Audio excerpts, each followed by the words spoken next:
Hello दोस्तों, मैं चंद्र गोयल। स्वागत है आपका हमारे YouTube चैनल पाठशाला पिथौरागढ़ में। तो दोस्तों, आज बात करेंगे यहाँ पे उत्तराखंड में आद्य ऐतिहासिक काल। जैसे कि आपको बताया मैंने कल प्रारंभिक ऐतिहासिक काल, प्रारंभिक ऐतिहासिक काल में मैंने आपको सारी गुफाएं यहाँ पे क्लियर करते हुए लेके गया था दोस्तों। लेकिन आज का जो टॉपिक रहेगा हमारा आद्य ऐतिहासिक काल, और आद्य ऐतिहासिक काल में हम पढ़ेंगे उत्तराखंड के कुछ पौराणिक तत्व, यानी कि पुराणों से लिए हुए कुछ ग्रंथ पढ़ेंगे। उत्तराखंड का नाम उत्तराखंड कैसे पड़ा, कुमाऊं का नाम कुमाऊं कैसे पड़ा, और गढ़वाल का नाम गढ़वाल कैसे पड़ा, ये मैं आज आप लोग को यहाँ पे क्लियर रूप से बताऊंगा। अब ध्यान दीजिएगा दोस्तों, सबसे पहले बात करते हैं यहाँ पे आद्य ऐतिहासिक काल। आद्य ऐतिहासिक काल में मैंने आपको बताया आद्य ऐतिहासिक काल किसे कहा जाता है, जिसके कुछ साक्ष्य भी प्राप्त हुए हो और साथ में उसके कुछ लिखित विवरण भी हो। लेकिन कुछ तो पढ़े जा सकते हैं और कुछ पढ़े नहीं जा सकते हैं। उत्तराखंड की जो आद्य ऐतिहासिक काल के अंतर्गत है, तो उसी को हम लोग यहाँ पे क्या बोलते हैं, आद्य ऐतिहासिक काल कहते हैं दोस्तों। अब ध्यान दीजिएगा आप लोग, उत्तराखंड को देवभूमि के नाम से भी जाना जाता है। ये तो आपको पता ही होगा कि उत्तराखंड को देवभूमि के नाम से जाना जाता है। अब उत्तराखंड को देवभूमि किसके कारण कहा जाता है, ये आपको पता होना चाहिए। तो मैं आपको बता दूं कि ऋग्वेद, यानी कि जो हमारे 4 वेद हैं, उसमें से ऋग्वेद में हमारे उत्तराखंड का भी उल्लेख है, और उत्तराखंड को उस ऋग्वेद में देवभूमि के नाम से जाना गया है दोस्तों। तो ये हमारे बहुत अच्छी बात है कि हमारे ग्रंथों में भी हमारे उत्तराखंड का क्या किया गया है, जिक्र किया गया है दोस्तों। तो ये बहुत अच्छी बात है। उसके बाद अन्य जो ग्रंथ है उसमें उत्तराखंड को देवभूमि तो आपको ऋग्वेद में कहा गया है, और अन्य नाम किसी में पवित्र भूमि कहा गया है, किसी में मनुष्य की भूमि कहा गया है। तो यहाँ पे बहुत सारे नाम से उसको जाना गया है। अब यहाँ पे बात करते हैं दोस्तों अथर्वण ब्राह्मण एक ग्रंथ है दोस्तों, उसमें उत्तराखंड को उत्तर कुरु के नाम से जाना गया। अब ये उत्तर कुरु क्या है, जैसे कि आपको पता, पहले उत्तरांचल नाम था, उसके बाद 2007 में उत्तराखंड किया गया।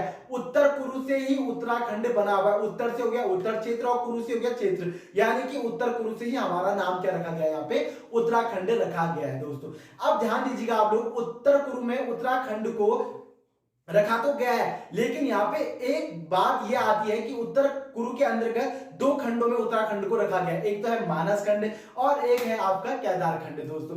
मानस खंड को कुमाऊं के नाम से जाना गया है और केदार खंड को गढ़वाल के नाम से जाना गया है। अब ध्यान दीजिएगा आप लोग दोस्तों, मैं यहाँ पे आपको बता दूं कि कुमाऊं का नाम कुमाऊं कैसे पड़ा हुआ है और गढ़वाल का नाम गढ़वाल कैसे पड़ा है। इसकी छोटी सी कहानी है, हालांकि इसको बहुत सारे इतिहासकारों ने अलग अलग रूप से दर्शाया, लेकिन जो इतिहासकारों का मेन कहना है कि कुमाऊं का नाम कुमाऊं इसलिए पड़ा जब विष्णु भगवान, जब जल मंथन चल रहा था, वहां पे विश्व मंथन चल रहा था, तो विष्णु भगवान ने चंपावत क्षेत्र में चंपावत क्षेत्र में एक कुर्म का रूप धारण किया था। कुर्म का मतलब होता है दोस्तों कुर्म का मतलब होता है कछुआ, यानी कि कछुए का रूप धारण किया था, और कछुए से ही कुर्म नाम पड़ा था। और कुर्म को संस्कृत में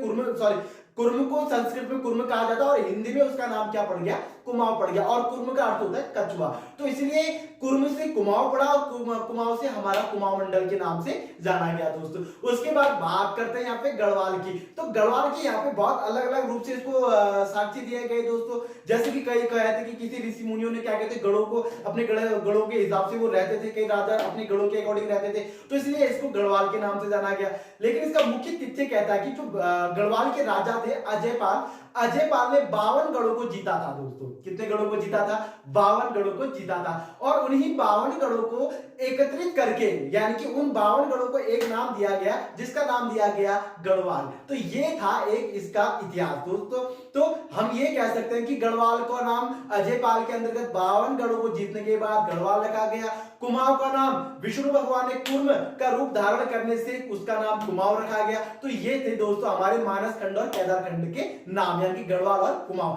अब ध्यान दीजिएगा कि कुमाऊं और गढ़वाल, यानी कि मानस खंड और केदार खंड को कौन सा पर्वत ऐसा है जो इन दोनों को विभाजित करती है, तो ये भी मैं आपको बता दूं। तो ये है आपका नंदा देवी पर्वत। नंदा देवी पर्वत कुमाऊं और गढ़वाल को क्या करती है दोस्तों, अलग करती है। तो ये आपको पता होना चाहिए। अब ध्यान दीजिएगा, इसमें मेन टॉपिक क्या आता है कि एक स्कंद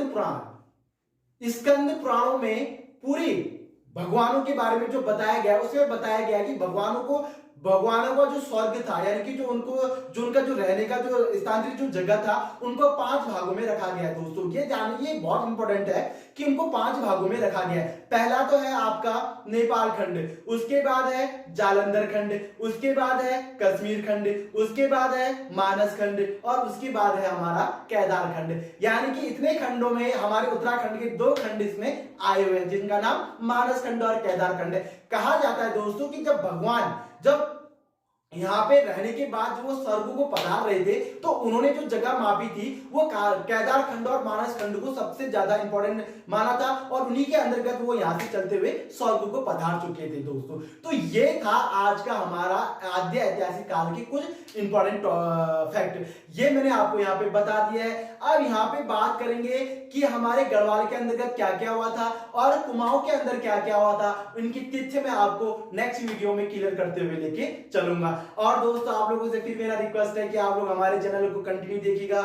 हमारे वीडियोस अगर आपको पसंद आ रहे हैं तो हमारे चैनल को सब्सक्राइब कीजिएगा।